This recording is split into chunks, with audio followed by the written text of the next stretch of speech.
చెప్తా ఉన్నా బాగా వినండి. ఇప్పుడే గేమ్ చేంజర్ సినిమా ట్రైలర్ చూసే ఇప్పుడే చూశాను పోయా. నేనైతే పడిపోయాను, నాకైతే కళ్ళు తిరిగేసాయి. అసలు నేను ఈ లోకంలో లేనంతే.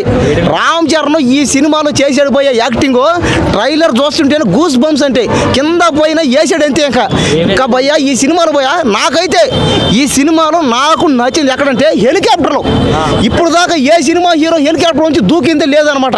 ఫస్టే రామ్ చరణ్ హెలికాప్టర్లో కత్తి ఎత్తుకొని అక్కడి నుంచి పొడిచాడు ఒక్కసారిగా దూకి.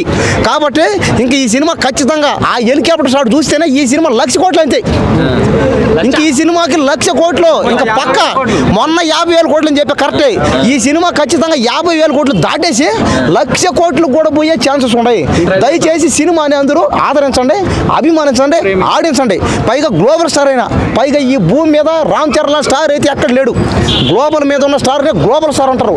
ఈ ప్రపంచంలో మీరు ఎక్కడికైనా పోండి, ఈ ప్రపంచంలో గ్లోబల్ స్టార్లు అయితే లేరు ఎవరు. గ్లోబల్ అంటే భూమి అన్న, భూమి మీద ఉన్న స్టార్ ని గ్లోబల్ స్టార్ అంటారు. అదే అవును, మరి భూమి మీద ఎవరున్న స్టార్ చెప్పు నువ్వు. గ్లోబల్ స్టార్ అని ఎవరికైనా పేరు ఉందా ఈ ప్రపంచంలో చెప్పండి. సూపర్ స్టార్ ఏనో, మెగాస్టార్ ఏనో, ఇంకేదైనా స్టార్ ఏనో, ఆఖరికి అదే బర్రీ స్టార్ అని రకరకాలుగా ఏనో, స్టైల్ స్టార్ ఏనో, ఐకన్ స్టార్ ఏనో, కానీ గ్లోబల్ స్టార్ అనే పేరు ఎవరు వినలేదు. భూమి మీద ఉన్న ప్రతి థియేటర్లో అంటే ఈ సినిమా 1,00,000 కోట్లు 50,000 కోట్లు దాటి 1,00,000 కోట్లు ఎలా వస్తే చెప్తానంటే ఈ గ్లోబల్ మీద ఉన్న ప్రతి థియేటర్లో సినిమాని ఆడించాలంతే. ప్రతి భాషలో చైనా, అమెరికా, జపాన్, రష్యా, ప్రతి భాష. ఇంకా పక్కనే ఉన్న అది ఒక హిందీ భాష, ఇంకా పక్కనే ఉన్న ఇంకా గుజరాత్ కానీ, బీహార్ కానీ, ఇంకా పక్కన తమిళనాడు ఉంది, ఇంకా పక్కన కర్ణాటక ఉంది, మలయాళం ఉంది. ఇంకా ఇండియాలో రామ్ చరణ్ గురించి చెప్పాల్సిన అవసరం లేదనమాట.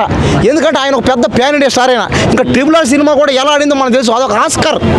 ట్రిపుల్ ఆర్ సినిమాకి ఆస్కార్ అవార్డు వచ్చింది, దీనికి భాస్కర్ ఏ అవార్డు వస్తుంది. గేమ్ చేంజర్ సినిమాకి ఖచ్చితంగా ఏ అవార్డు ఇచ్చిన తక్కువేనో. ఇప్పటికే ట్రైలర్ వచ్చింది, మనందరికి అర్థమైపోయింది.